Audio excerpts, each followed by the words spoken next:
Welcome to Grave Files Official, and thank you for joining us. In today's episode, we explore 4 horrifying and mysterious true crime cases from the Victorian era, each leaving a lasting mark on history. We begin with the first case, Sarah Jane Gould. In the middle decades of the 19th century, life in the rural districts of northern New York moved at a measured and predictable pace. These communities were sustained almost entirely by small-scale agriculture and local commerce.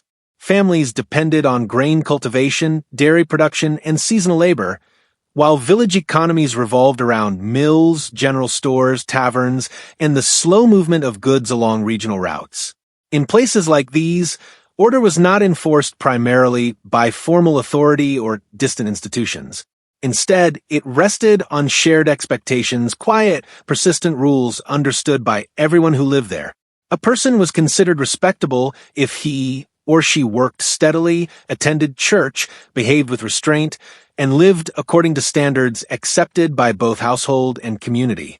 Reputation was not abstract. It carried real consequences. A damaged name could result in the loss of lodging, employment, or local support. Because of this, daily behavior rarely escaped notice. Conduct that fell outside accepted limits was observed, discussed, and remembered. Within this broader setting lay the township of Louisville in St. Lawrence County, near the Canadian border. The district relied on mixed farming and dairy production, while the village itself served as a modest center for supplies, lodging, and trade. Small farms surrounded a cluster of dwellings, stores, and taverns that catered to residents, hired laborers, and travelers passing through the area. Life followed a steady rhythm shaped by this environment. Farm and trade labor occupied the daylight hours. Evenings were governed by domestic routines, and social contact remained largely confined to family ties and long-established neighborhood relationships. Change came slowly, and deviation from custom was easily noticed. It was within this setting that Sarah Jane Gould lived. Born Sarah Jane Lockery, she was 24 years of age and residing in Louisville during this period. She had been widowed several years earlier following the death of her husband. After his passing, she lived with her younger sister Helen Gould in the household of their uncle Danforth Britton. Mr. Britton maintained a small establishment that combined a shop, the sale of drink, and the letting of rooms to boarders. Within this household, Sarah Jane Gould occupied a dependent yet recognized position.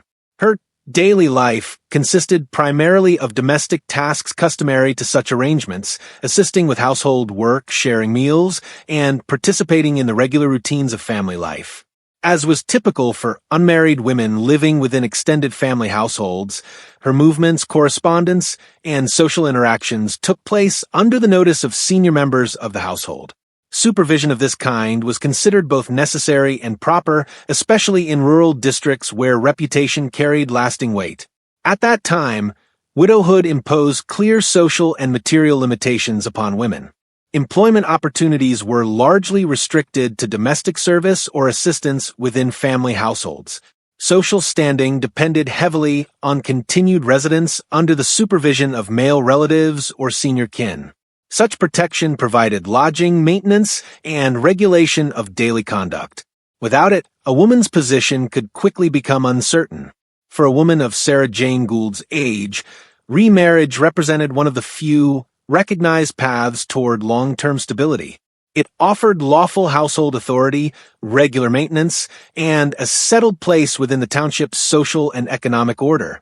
In the absence of such an arrangement, dependence upon relatives often continued indefinitely. James Eldridge was born in 1836 in Canton, St. Lawrence County. In the spring of 1856, at around 20 years of age, he left Canton with members of his family and traveled westward to the state of Iowa. His stay there was brief. By the latter part of that same year, he returned to St. Lawrence County under the assumed name of Edwin Aldrich. Upon his return, he presented himself as a schoolteacher and obtained employment in the township of Louisville. Teaching carried recognized standing in a small rural community, and in connection with this position, he sought lodging nearby. He took a room in the house of Danforth Britton, where rooms were let to boarders as part of the household economy. This arrangement placed him under the same roof as the Britton family, including Sarah Jane Gould and her sister. It also brought him into regular participation in the shared routines of the household. By the opening months of 1857, the association between Sarah Jane Gould and the man known locally as Edwin Aldrich had moved beyond casual acquaintance. Their meetings occurred regularly within the confines of the Britton household. The nature of their relationship became sufficiently established to be recognized by family members and others in the immediate neighborhood. Though no formal announcement had yet been made, the understanding was widely accepted. As winter drew to a close, this understanding took clearer form. In early spring, the two became publicly engaged to be married. In support of this engagement, Aldrich made repeated statements regarding his prospects. He claimed ownership of several hundred acres of land in Iowa and spoke of a substantial inheritance expected from his father. These claims were not supported by documentation, but they were offered as assurances of his ability to provide stability. Within the Britton household, the engagement was met with reserve. Danforth Britton did not refuse consent outright, but he expressed doubts about Aldrich's financial position and conduct. It also became apparent that Aldrich was in arrears for lodging and other household expenses. These debts created tension, and discussion arose regarding whether his lodging might be terminated. During the same period, Mrs. Britton observed among Aldrich's personal effects a small package bearing the written label arsenic, along with the customary symbol indicating poison. No report was made to authorities, and no immediate action followed its discovery. The object remained simply noted, present, unexplained, and quietly unsettling. Case 2 Fanny Adams. The case of Fanny Adams, Alton, 1867. It was Saturday, the 24th of August, 1867, in the market town of Alton, Hampshire, England. By early afternoon, ordinary life moved on its familiar course. At 1 o'clock, the bells of St. Lawrence Church marked the hour. Behind the public house, brewers rolled heavy casks onto wagons. A carter guided his horse toward the hop fields beyond Tanhouse Lane. Inside a shop, a grocer balanced his scales and wrapped sugar in brown paper for a waiting customer. Along the lane, women drew water from the pump, while two boys pushed a handcart toward the river path. Among the children outdoors that afternoon was Fanny Adams, 8 years old, the eldest daughter of George and Harriet Adams. She lived with her family in a brick cottage near the bend of Tanhouse Lane. That day, she walked out with her younger sister Lizzie, age 5, and their friend Minnie Warner. They carried a small tin mug for brook water and talked about the hop pickers they hoped to see at work. Fanny's dress was pinned neatly for walking. Her boots were carefully laced, and her hair was tied back with a narrow ribbon. As the girls passed the smithy, the blacksmith set down his hammer, wiped his hands, and nodded to them. A dray rumbled past toward High Street. Minnie waved at the driver and laughed when he called out a greeting. The girls turned left toward the open ground, stepping over the furrows that bordered Flood Meadow. Back at the Adams cottage, Harriet Adams folded washing across the line while neighbors spoke over a low fence about the week's work. From the brewery yard, a whistle sounded once, echoing across the roofs.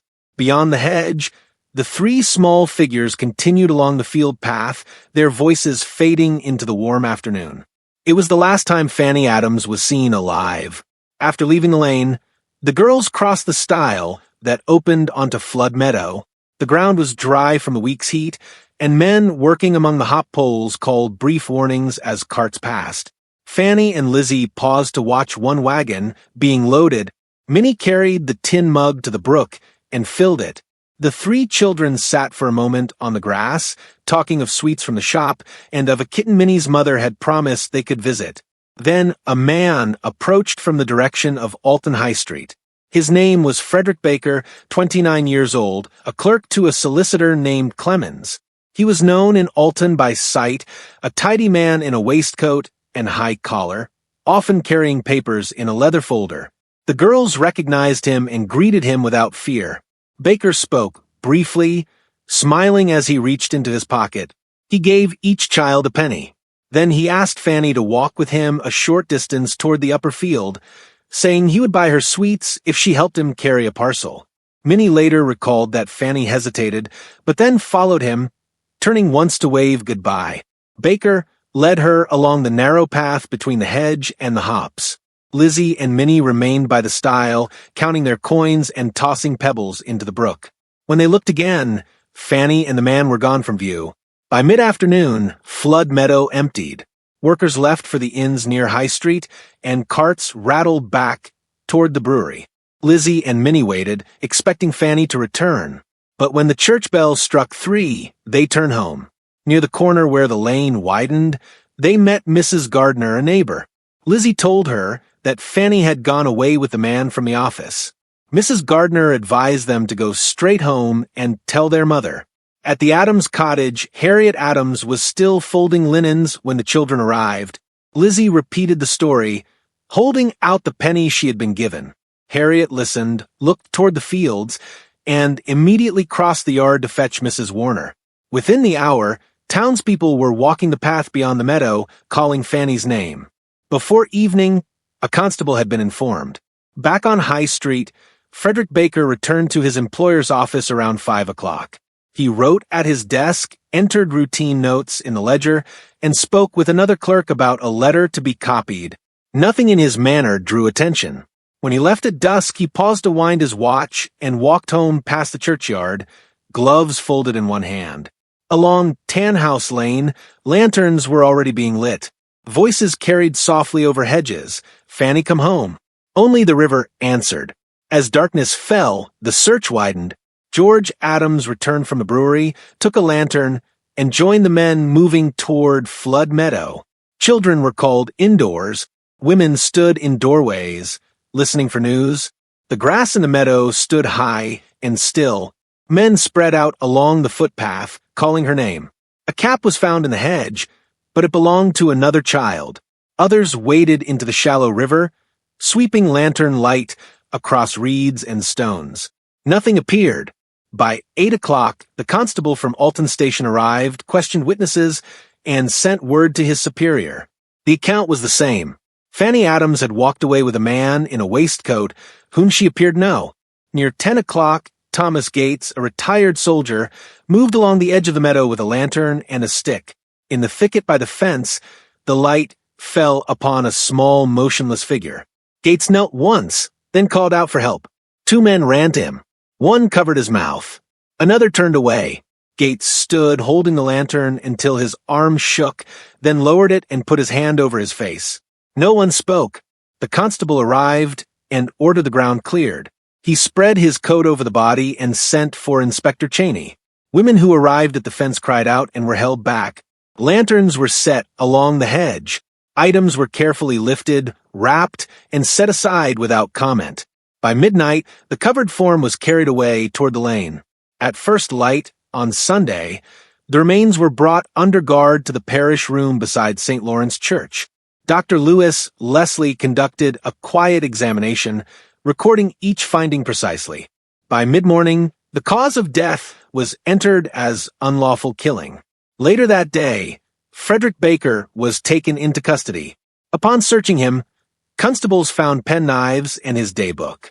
An entry dated the 24th of August contained an admission relating to the death of a young girl. The wording was copied and sealed as evidence. The inquest opened on the 27th of August at the Lion Hotel. Witnesses spoke carefully. Minnie Warner described the man who gave them pennies. George Adams identified his daughter's ribbon. Inspector Cheney outlined the arrest. After deliberation, the jury returned a verdict of willful murder against Frederick Baker. The town of Alton absorbed the verdict in silence. In the weeks that followed, official reports were written, reviewed, and filed. The case was entered into the county record and stored away. Over time, daily life resumed its rhythm, though the memory lingered. Years later, Fanny Adams' name was still spoken quietly. Her grave in St. Lawrence churchyard was tended by neighbors, and though her name passed into language as an expression, its origin faded from common knowledge. But in Alton, the meadow remained. The brook still ran shallow and steady. and when the bells of St. Lawrence rang in the late afternoon, their sound carried over the fields, just as it had on that summer day in 1867. Case 3, Jesse King. The macabre story of Jesse King. Edinburgh, Scotland.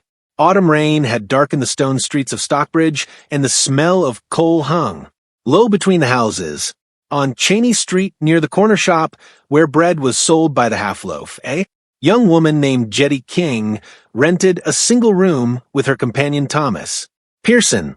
She was 27, a rest by habit, earning a few shillings a week from washing linen for families up the hill. Each morning, she set a kettle on the small iron stove and shook the water from a basin out the window. The street below was narrow. Children ran between carts. A vendor shouted the price of potatoes. Life went on with little notice. By afternoon, she took in small errands, a bundle of washing, a letter for a neighbor, sometimes a wrapped parcel passed hand to hand. No one asked questions. People in those rooms often kept to their own business. Pearson, a man in his 60s, mended umbrellas by the window and spoke little. Their rent was due every Friday. The landlord said they paid when they could. Inside the room held plain things, a kettle, a chair, a cradle lent by a neighbor. On the mantel stood a bottle of milk and another marked whiskey. A folded shawl lay over the cradle's edge. Neighbors said a child had been there some weeks before, though none had seen it lately. In August 1887, Jessie King began taking more than laundry. She met Elizabeth Campbell, a young mother looking for someone to keep her 5-month-old son, Walter. The arrangement was simple. £5 in advance, no questions asked. Jessie signed the paper, lifted the child, and wrapped him in a wool blanket.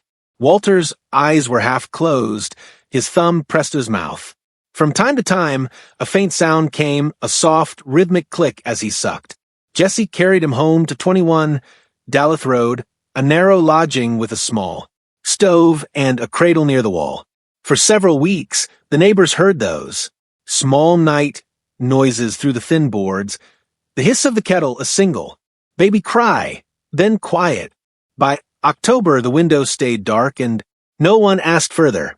By the end of that year, Jessie and her companion Thomas Pearson moved. They took rooms first at Baker's Land, then at Ann's Court in Cannon Mills. Their belongings were few. A kettle, an iron, a cradle tied with rope. Pearson mended umbrellas near the window. Jessie worked quietly at washing and ironing for houses up the hill. She used a different name at each address. Rent was paid in shillings, often a few days late. On April 4th, 1888, Jessie met another mother, Catherine White, at the gate of the poorhouse. Catherine carried a 1-year-old boy named Alexander.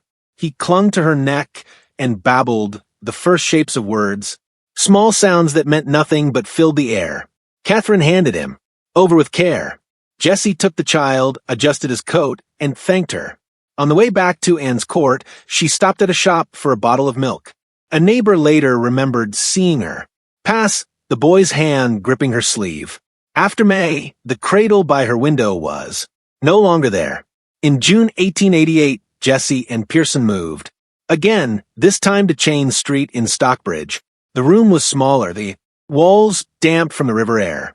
She told the new landlord they had no children. In September, a lady's maid from Leith, Alice Tomlinson, came carrying a 6-week-old girl named Violet. The infant stirred in her blankets, one tiny fist opening and closing. Alice hesitated at the door, then placed the child in Jessie's arms along with a parcel of baby clothes. £2 were exchanged. Jessie said she would do her best and closed the door. The light from the gas lamp touched the window once, then faded. No one saw the cradle again. By mid-1888, letters began to arrive for Jessie King. They came from Leith, from the outskirts of the city, and from the poorhouse clerk's office. The envelopes were written in different hands, but carried the same question. How was the child? None of them were answered. Catherine White checked the post each morning before going to work. She kept a folded receipt in her purse, the one Jessie had signed in pencil at the poorhouse gate. After several weeks without reply, she sent another note. When no answer came, she walked to and scored herself. The room had new tenants. They said the